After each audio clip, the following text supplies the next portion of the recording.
You are now listening to Mark's Unexplained World by Mark the Medium from Hinckley Community Radio, a non-profit podcast radio station.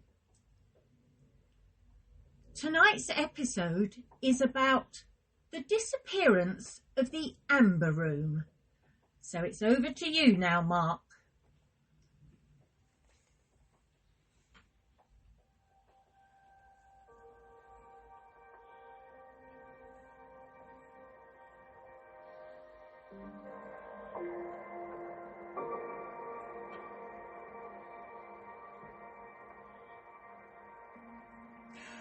The Amber Room was a chamber constructed during the 18th century in Prussia and then located in the Catherine Palace of Tsarskoye, Selo, near Saint Petersburg.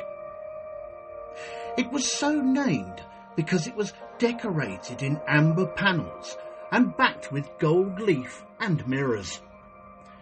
It was originally intended, back in 1701, for the Charlottenburg Palace in Berlin, Prussia, but due to various reasons, it was eventually installed in the Berlin City Palace.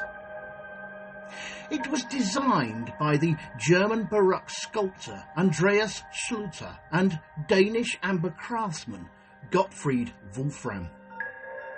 Both Schluter and Wolfram worked on the room until 1707, and then the work was reassigned and continued by amber masters Gottfried Toru and Ernst Stacht from Danzig. However, during World War II, the room was dismantled for protection, and then it eventually vanished. Before it disappeared, it was considered as an eighth wonder of the world. Reports have occasionally surfaced stating that pieces of the Amber Room have been spotted and that the room itself did actually survive the war. Greetings, Unexplainers. Thank you for tuning in again and listening to another episode of Mark's Unexplained World. My name is Mark Hughes. I'm a psychic medium, a ufologist, and a guy who loves a good mystery. And as to why I love a good mystery is a mystery in itself. In this episode, I'm going to tell you about the unexplained story relating to the disappearance of the Amber Room. And this week's necessary disclaimer. Actually, this story is this is a tale that's pretty family friendly, so no worries, all is good. However, as usual, I still say you listen at your own discretion and that all opinions and comments are strictly my own, but all the facts still remain. And I also apologise if I pronounce anything incorrectly, as my English is spurred on by a strange lingo called "How the heck do you pronounce that word?", followed by another strange lingo called "What the heck, I'll wing it and hope no one notices." Anyway, enough of this tomfoolery. Let's get back to the story at hand. The first question is, what exactly is the Amber Room? Well, the Amber Room was a priceless piece of art which had jaw-dropping architectural features such as gilding, carvings, gold leaf, gemstones, mirrors, and at least 450 kilograms of amber panels. Also included were various architectural features such as statues of angels and children, and all this was highlighted by candlelight. Because of its unique features and singular beauty, it was sometimes called the eighth wonder of the world. Modern estimates of the value of the Amber Room range from $142 million back in 2007 to over $500 million in 2016.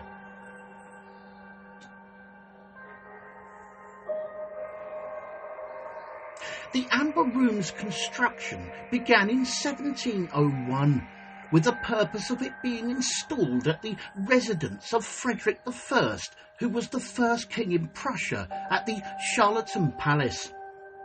It was built at the request of his second wife, Sophia Charlotte. The concept and design of the room was drafted by the German Baroque sculptor and architect Andreas Schluter, and was fabricated by master craftsmen of the Danish court of King Frederick IV of Denmark, Gottfried Wolfram, along with the help from the amber masters Ernest Schlatt, I think I got that right, and Gottfried Taru from Danzig, which is now commonly known as Dansk in Poland.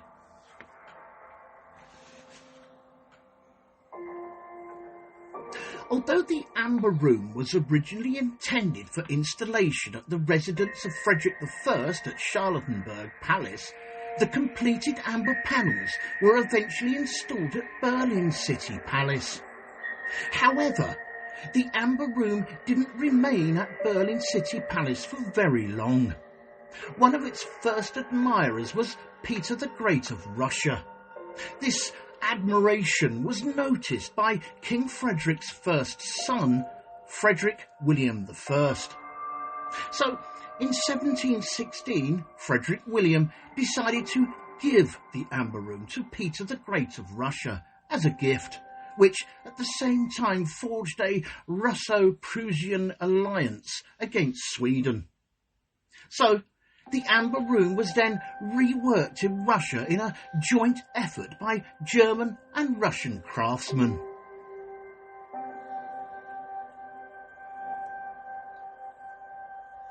It was the daughter of Peter the Great of Russia, the Empress Elizabeth, who decided that the Amber Room should be reinstalled at Catherine Palace, located in the Rococo Palace in Tsarskoye Selo, or what is now known as the town of Pushkin in Russia, where the Russian imperial family spent a good deal of their summers.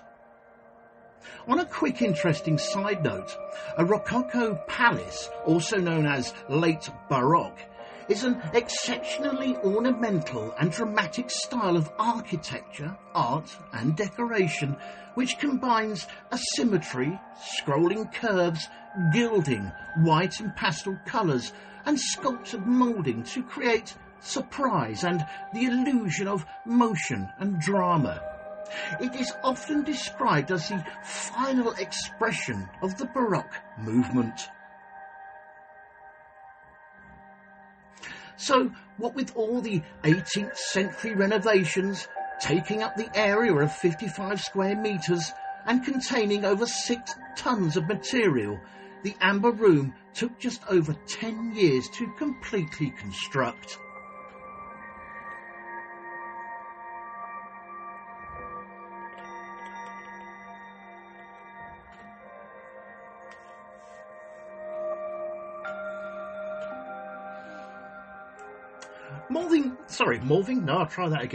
Moving forward quite a few years to the German invasion of the Soviet Union in World War II. Shortly after the beginning of this invasion, the curators who were responsible for removing the art treasures in Leningrad took one look at the Amber Room and, after some serious head-scratching, tried to deassemble the room and remove it from Catherine's palace. But unfortunately, there was a rather big problem. You see, over the years, the amber itself had dried out and had become very brittle. This, of course, as you can imagine, made it near impossible to move the room without the amber crumbling. I suppose this is probably a good time to answer the question as to what exactly is amber. Well, amber can be best defined as the fossilised resins of an extinct tree trunk. Trees usually release a form of resin for making their trunks susceptible to the attacks of parasites and insects. These resins also heal every other internal damage, keeping the tree healthy and safe. Over time, the resin evolves as an organic fossil, which we now call amber. One of the oldest forms of amber is Baltic amber and dates back more than 40 million years.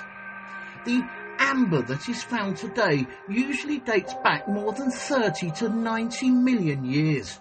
So I don't know about you, but I think that is one heck of a sell-by date.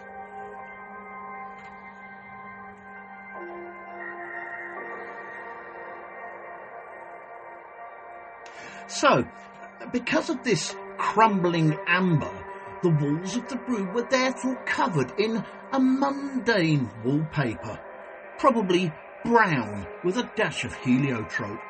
But of course, I'm jesting. I don't know what they papered it in. Honest. This mundane wallpaper was an attempt to keep the German forces from seizing it. However, this attempt to hide such a well-known place had failed miserably, because once the German soldiers discovered it, they, under the supervision of 2 experts, disassembled the amber room within 36 hours. So, on the 14th of October 1941, the priceless amber room had reached Königsberg, which is now known as Kellingrad, in East Prussia, for storage and display in the town's castle. And on the 13th of November that same year, a Königsberg newspaper announced an exhibition of the amber room at Königsberg Castle.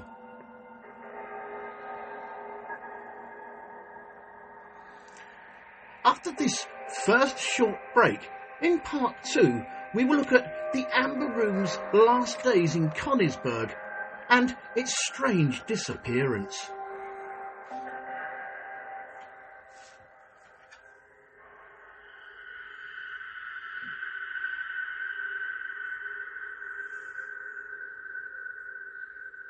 This show is brought to you courtesy of Neil Packer and the Haunted Antiques Paranormal Research Centre.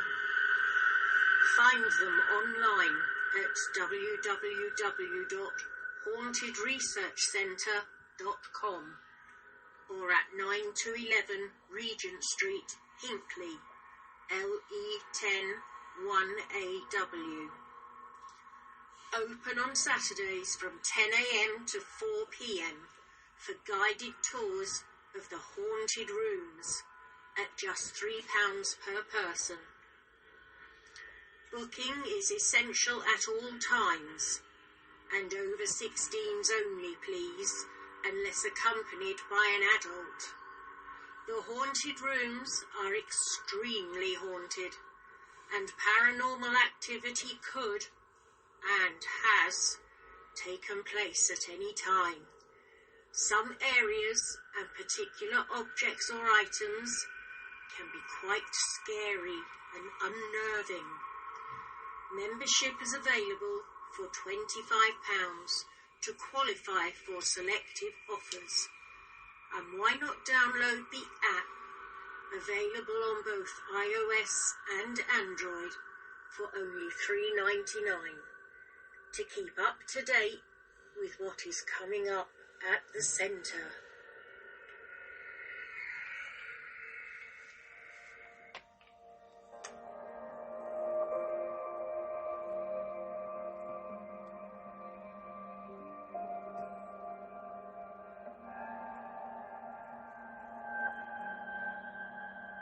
On the 21st and 24th of January 1945, Adolf Hitler ordered the movement of all looted possessions from Königsberg. This allowed the German architect and Minister of Armaments Albert Speer and his administration team to transport all cultural goods as a priority. However, before anyone started moving the amber room, the civil administrator in Königsberg, Erich Koch, abandoned his post and fled from the city, leaving the German general Otto Lach in command. In the August of 1944, Königsberg was heavily firebombed by the Royal Air Force and suffered further extensive damage from the artillery of the advancing Red Army before Königsberg's final occupation on the 9th of April 1945.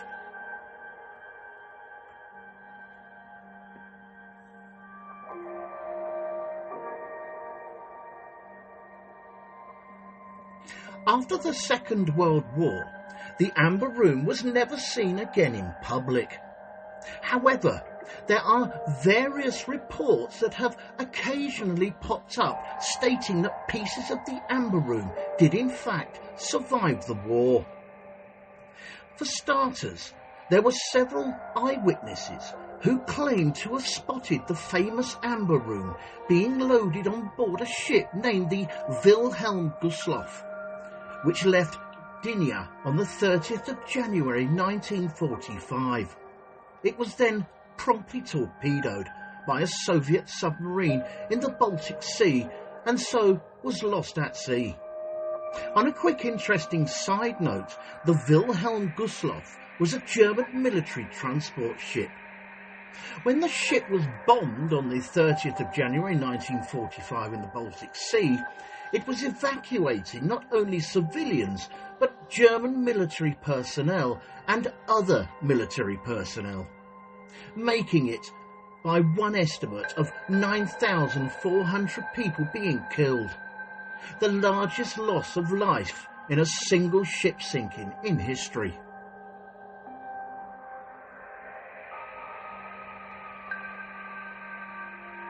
In 1968, despite large protests worldwide, Soviet General Secretary Leonid Brezhnev ordered the destruction of Königsberg Castle. This, of course, made it impossible for any on-site research of the last known resting place of the Amber Room. So the search for the Amber Room continued in various other different locations.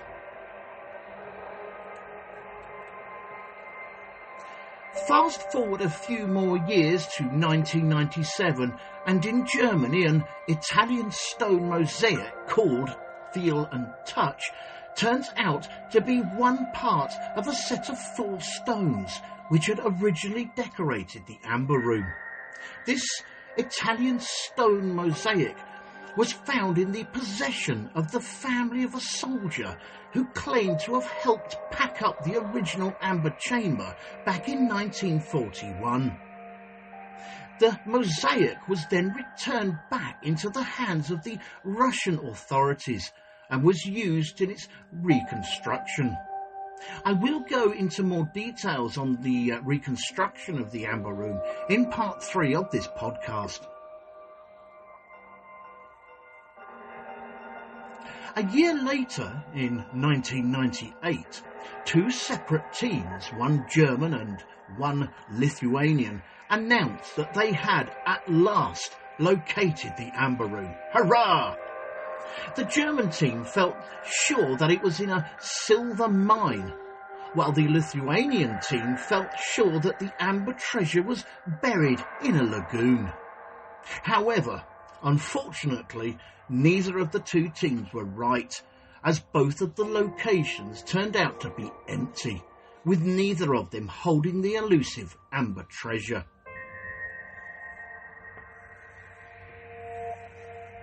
A few years later still, in 2004, a long and thorough investigation by the British investigative journalists Catherine Scott Clark and Adrian Levy concluded that the Amber Room was most likely destroyed when Königsberg Castle was damaged, first in 1944 during the Royal Air Force bombing of Königsberg, and then by the Soviets' burning of the castle, followed by the shelling of the remaining of its walls.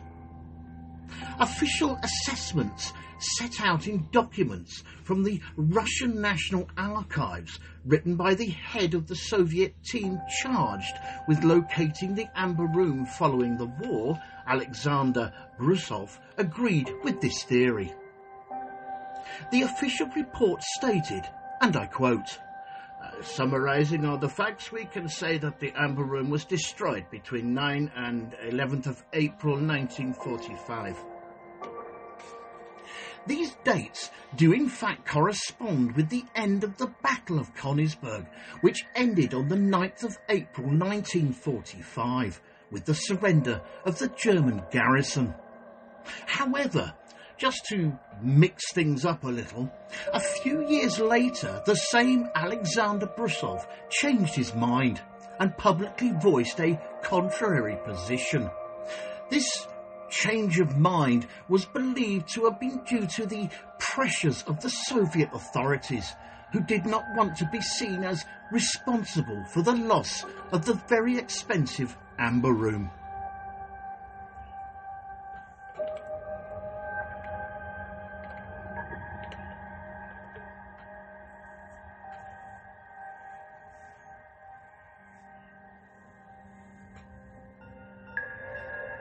Amongst all the paperwork from the archives was the revelation that the 3 remaining Italian stone mosaics were found in the burned debris of Königsberg Castle. British investigative journalists Catherine Scott Clark and Adrian Levy concluded in their report that the reason the Soviets conducted extensive searches for the Amber Room, even though their own experts had concluded that it was destroyed, was because they wanted to know if any of their own Soviet soldiers had been responsible for its destruction. Catherine Scott Clark and Adrian Levy also assessed that others in the Soviet government at the time found that the theft of the Amber Room was a useful Cold War propaganda tool. Russian government officials have since, of course, denied these conclusions. A quick interesting side note here. The Cold War was a period of geopolitical tension between the United States and the Soviet Union and their respective allies in the Western Bloc and Eastern Bloc that started in 1947 and lasted up until 1991. The term Cold War itself was used because there was no large-scale fighting directly between the two superpowers. However, each side supported opposing sides in major regional conflicts, or otherwise known as proxy wars. However, yes, sorry, that's right. I nearly skipped a paragraph there. A senior researcher at the Pavlovsk Palace within Saint Petersburg named Adelaide Yalkina reportedly stated that, and I quote, "It is impossible to see the Red Army being so careless that they let the Amber Room be destroyed." After this report was made public, the lieutenant of the Red Army in charge of a rifle platoon during the Battle of Königsberg, a Leonid Arenstein, said, and I quote, I probably was one of the last people who saw the Amber Room." And at the same time, he also explained that the whole city of Königsberg was burning due to the continuing artillery bombardments. And he also denied allegations that the Red Army burned the city on purpose, saying, and I quote, "What soldiers would burn the city where they will have to stay?" A variation of this Red Army bombardment theory by some of the present-day residents of Kaliningrad, which was formerly known as Königsberg, is that at least parts of the Amber Room were found in the Königsberg Castle cellars after World War II by the aforementioned Red Army. And also, according to the local residents, the Amber Room was still in good condition. So, to preserve this story, access to the ruins of Königsberg Castle, which was allowed after World War II, was suddenly restricted. This restriction also included all historical and archaeological surveys. So, the search for the Amber Room continued in different locations, with one of the places being Wuppertal in Germany, and the other being in a storehouse near Königsberg Castle itself.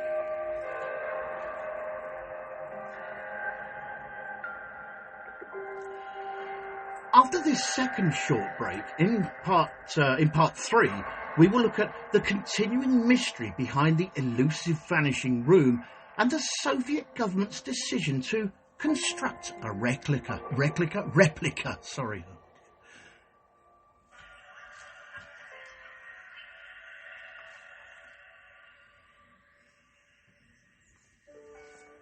Fright Nights was established in 1999 as the first company in the world to offer overnight ghost hunt experiences to the general public, pioneering paranormal events since the last century. Fright Nights operate at hundreds of the UK's most haunted and exclusive venues. All events have their own team of experienced paranormal investigators, mediums and psychics. They have a VIP members club for regular returning guests, offering loyalty discounts and exclusive invitation-only events. They can also host private events for your family and friends. You can contact them on 07852 998 628 or email them at office@frightnights.co.uk, or take a look at their website at www.frightnights.co.uk, where you can see the many locations they investigate and learn about them and the opportunities they have available. Hundreds of ghost hunters join Fright Nights every month for the most thrilling ghost hunting experiences they'll never forget. If you haven't been on a ghost hunt before, then why not join them to see what it's all about? Why not visit their social media sites for up-to-date information on all the places they visit and to see what's coming up in the future? They look forward to seeing you all soon. Fright Nights Ghost Hunting Events. Remember, only the original will do.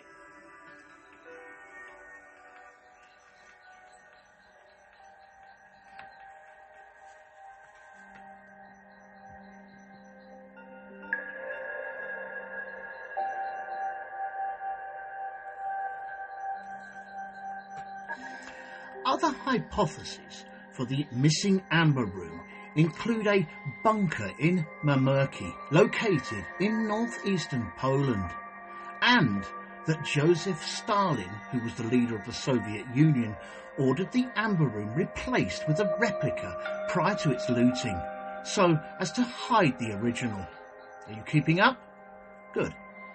The main problem with finding the amber room was that the Nazi regime at the time had a habit of hiding many items in many difficult-to-reach places. And just to add to the frustration, they usually hid items without any documentation, so consequently creating a wider search area. And in some cases, the Germans moved items to destinations that were actually far away from Europe. In some cases, the search for the amber room has also been halted by authorities. For example, in the case of Fridland Castle, it was halted because of its historic value. You see, in 2016, German treasure hunters George Madeira and Eric Stenz claimed that trucks delivered items from the amber room of Saint Petersburg, Russia, to Fridland Castle in the later period of the Second World War. They also stated that the items previously owned by Peter the Great were stolen by the Nazis and stored in the Fridland Castle cellars with contemporaneously constructed brick walls. However, the men further state that they have been unable to search for the stolen items due to the Czech government and the Czech National Heritage Institution. There are, of course, other rumours, conspiracies and lost tales as to what may or may not have happened to this elusive amber chamber. They include, it being unmoved from Kaliningrad to Germany, hidden in a silver mine on the Czech border, covered in a murky lagoon near the Lithuanian town of Neringa, or lost in a Bavarian woodland. Actually, the Bavarian woodland theory has a strange tale attached to it. A strawberry farmer called George Stein, who was also an avid treasure hunter, was dead set on finding the missing amber room. However, according to some sources, he got a little too close for comfort. George Stein claimed, whilst out treasure hunting one day, to have discovered a secret radio frequency that contained details about the transfer of the amber room. George Stein then arranged to meet a search competitor in Bavaria. However, I can't seem to find the name of this competitor. The meeting, however, was not to be, because in 1987, George Stein was found dead in the aforementioned woodland. He was found with his body stripped and his stomach slashed open with a scalpel. And believe it or not, his death was ruled a suicide.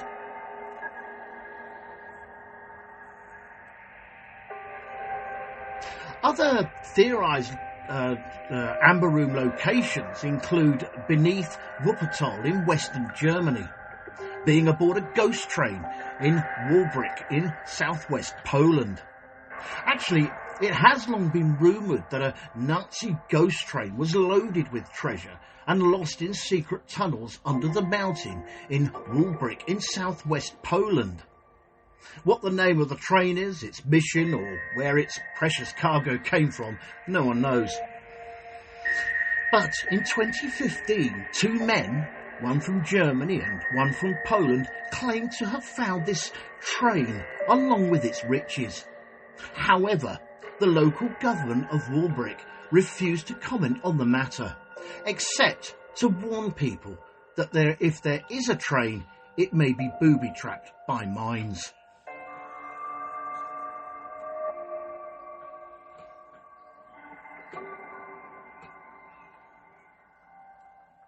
In 1979, the Soviet government decided to construct a replica of the original amber room.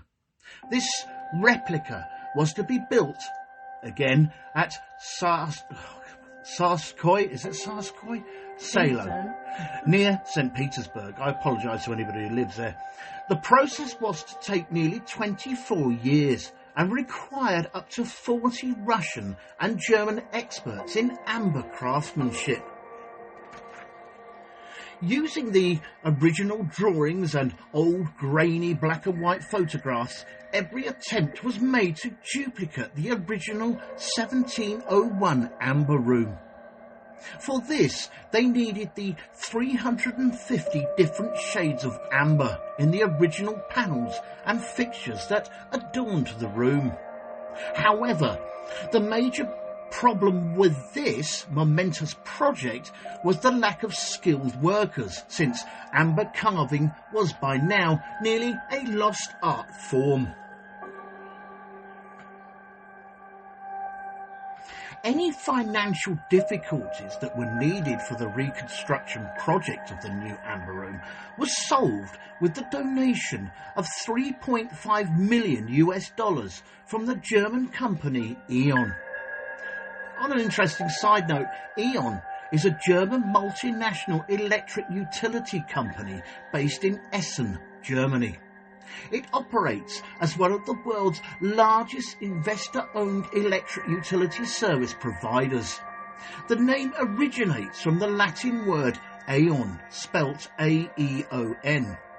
It is derived from the Greek aion, spelt A-I-O-N, which means age or infinity, with the period being added to create a secondary meaning, E for energy and O-N for illumination. By 2003, the work of the Russian craftsman was pretty much completed. The new amber room was dedicated by Russian President Vladimir Putin, and German Chancellor Gerhard Schroeder at the 300th anniversary of the city of Saint Petersburg.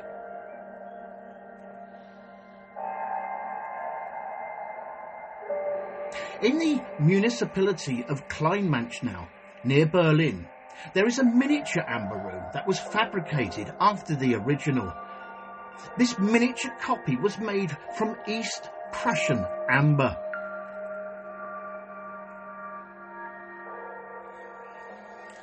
In the October of 2020, Polish divers from the Baltic Association found the wreck of the German cargo ship from 1905 called the SS Karlsruhe.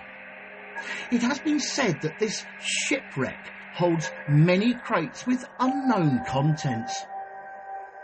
And an online news website called Live Science reports that this German steamship may hold crates that contain parts of this elusive amber room.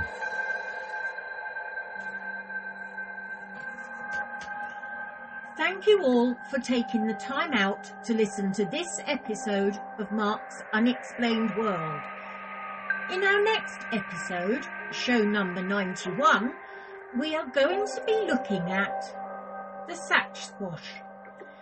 The Sasquatch, also commonly referred to as Bigfoot, is a large, hairy, human-like mythical creature purported to inhabit the forests in Northern America, particularly in the Pacific Northwest. Many of the indigenous cultures across the North American continent include tales of mysterious hair-covered creatures living in forests. Enthusiasts of Sasquatch, such as those within the pseudoscience of cryptozoology, have offered various forms of evidence to prove Bigfoot's existence. However, the scientific consensus is that Bigfoot and all the current evidence for it is a combination of folklore, misidentification, and hoaxes, rather than a living animal.